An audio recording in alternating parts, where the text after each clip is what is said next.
Chinonzi chivanhu chii? Chinonzi chivanhu hugari hwedu sevanhu vatema mukati menyika. Nyika yakamboraramwa nemadzitateguru edu.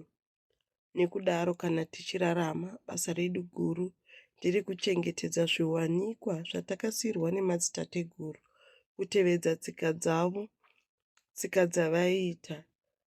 Vaikoshesa masango anoera, vaikoshesa nzizi, matsime, hova nemakungwa kwaiva kunova kuri nzvimbo dzaiyera. Uyezve vaisangopisa sango pavafungira. Huni chaidzo vaitozoita dzokumirira muti wadonha wakura.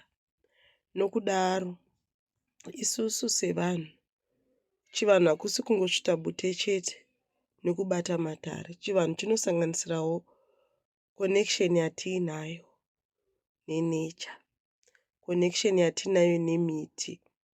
Miti yakachembera tikapinda musango ndidzo nzvimbo dzakanaka dzekupira nokukurukura nevadzimu. Madziva, makungwa, mvura imwe neimwe ine zvainorapa. Zuva pachezvaro rinorapa. Mangwanani ukamuka uchiona zuva zvinokutungamirira kutanga zuva rako zvakanaka. Masango, makomo anoera. Mumakomo ndimo maiitwa minamato yemidzimu. Mumakomo ndimo maitaurwa namusikavanhu achipa gwara kumhondoro, magombwe nemasvikiro enyika. Nokudaro minamato chaiyo. Zvirevi kana tiri pachivanhu hatinamati. Minamato chaiyo.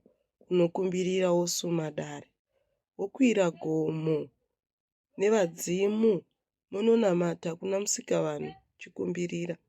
Kana tichienda kumadziva, kana tichienda kumagungwa, zvipo zvedu ngazvive zvakachena. Zvipo zvedu ngazvive zvipo zvakacheneswa. Tirege kukanganisa makungwa nehova nenzvimbo dzinoera kuburikidza nokuuya nezvipo zvisina kuita zvakanaka. Zvipo zvisina kuita zvakanaka, mabhodhoro, mapurasitiki, mapepa kumakungwa ngazviregerwe. Nokuda kwei? Zvinosvibisa nyika dzimu, zvogumbura vadzimu vakatipa nyika yakachena, zvinotava kuisvibisa. Izvozvo zvinokanganisa zvematare kufamba uchiita uyanga munature. Tinotenda nesapoti yenyu. Followai nekusubscribe pachannel Muchembere Vaisazvanza Save Vaisazvanza.